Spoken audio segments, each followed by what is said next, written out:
ښکلې مزیداره وظیفه در کوم. دا ډېر سخت حالات دي. هر سړی وایي زه بېروزګاره یم او کار مې نه کېږي، کاروبار مې برابر نه دی، دکان کلاو کم گاهک نه راځي او کم کاروبار ته لاس اچوم ناکامېږي. غواړئ چې کاروبار کې برکت راشي؟ غواړئ چې ټولې قرضې ختمې شي؟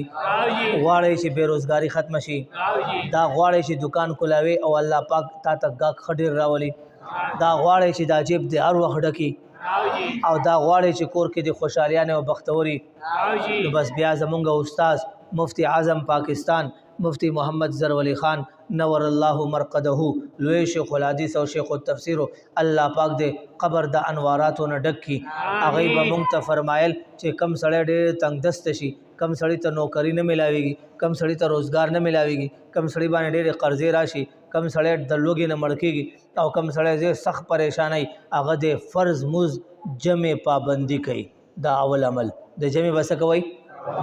پابندي. د سهار موزم د ماخوستن موزم د جمع موز به پابندي کې او چې څنګه امام سلام وګرځئ هلته به زر زر ووایئ یا رزاق یا رزاق یا رزاق یا رزاق یا رزاق. لس ځله. څو ځله؟ لس ځله به دا ووایئ. بیا سنت کوه او دعا کوه انشاءالله چې 40 ورځې ته په دې باندې عمل وکړې الله پاک به د دې اسم مبارک په برکت باندې ستا بېروزګاري، بېچیني، بېبرکتي، بغیر ملازمت نه چې ګرځې د هر څه به الله پاک ختم کړي او الله پاک به تا ته ډېرې خوشحالیانې نصیب کړي. عمل به کوئ انشاءالله؟ په طریقه خو پوه شوئ که نه؟ ډېر آسان عمل دی. اول شرط پکې دا دی، لازمي شرط چې جمع موز پابندي پکې ضروري ده. موز به د جمع سره کې او چې څنګه امام سلام وګرځئ ته به فوراً ووایئ یا رزاق یا رزاق یا رزاق. لس ځله به دا وایئ انشاءالله تعالی الله پاک به دې برکت باندې تاسو ډېر خیر نصیب کړي. میاشت دا چې پیغمبر ته جبرائیل وی چې کم خلک د روژې قدر نه کوي الله دې تباه کړي او پیغمبر پې امین وی. الله دې موږ تاسو ټول د هغې بد دعا نه وساتي. په زوره وایه امین. بیا یې وفرمایل چې دویمې پوړۍ باندې مې خپه کېښودله نو ما ته جبرائیل ووی چې داسې خلک چې د هغوی په مخ کې د ستا ذکر راشي او د پیغمبر نوم راشي، د پیغمبر صلی الله علیه وسلم ذکر راشي، د هغوی خبرې راشي او دا سړی د بخل نه او د کنجوسي نه کار واخلي او په تا باندې درود ونه وایي هغه سړی دې برباد شي. پیغمبر وی آمین. څونه خطرناکه خبره ده. ووایي ټول په زوره صلی الله علیه وسلم، په زوره وایي صلی الله علیه وسلم. په موږ باندې دا زموږ د خوږ پیغمبر محمد عربي صلی الله علیه وسلم حق دی چې کلم د پیغمبر نوم راځي موږ تاسو به په پیغمبر باندې درود شریف وایو.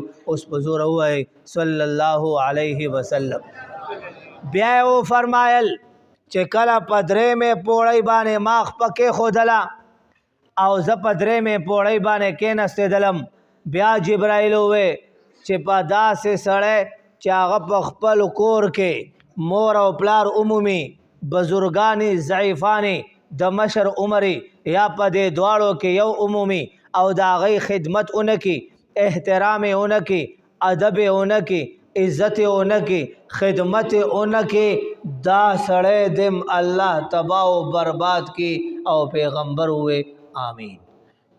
څونه خطرناکه خبره ده. الله پاک دې موږ تاسو ټولو ته د مور پلار د قدر او د هغوی د احترام، د هغوی د عزت او د هغوی د خدمت توفیق رفیق وګرځوي.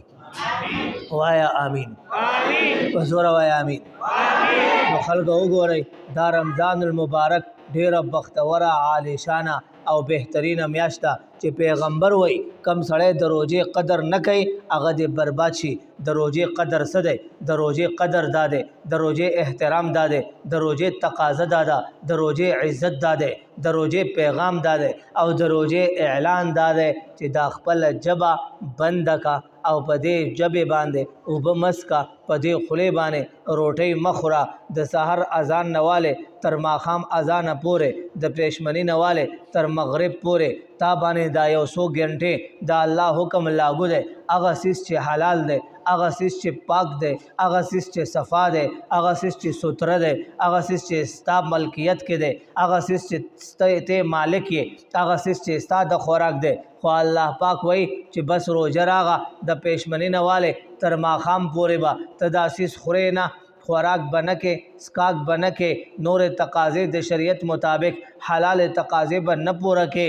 ته وایې لبیک خدایا ستا حکم دی، بس زه دا روژه نیسم او خوراک نه کوم، اوبه نه څښم او د دې اجر به ما ته الله پاک راکوي، الله پاک به د دې اجر درکوي. دا روژه ده.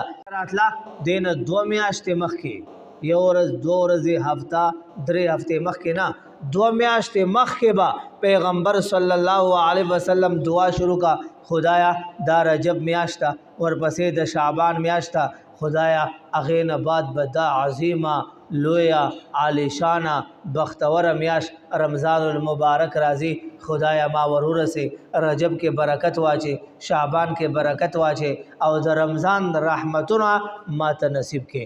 وایه سبحان الله. او دا داسې میاشت ده چې پیغمبر صلی الله علیه وسلم یو ورځ د جمعې په ورځ باندې جومات ته تشریف راوړو او د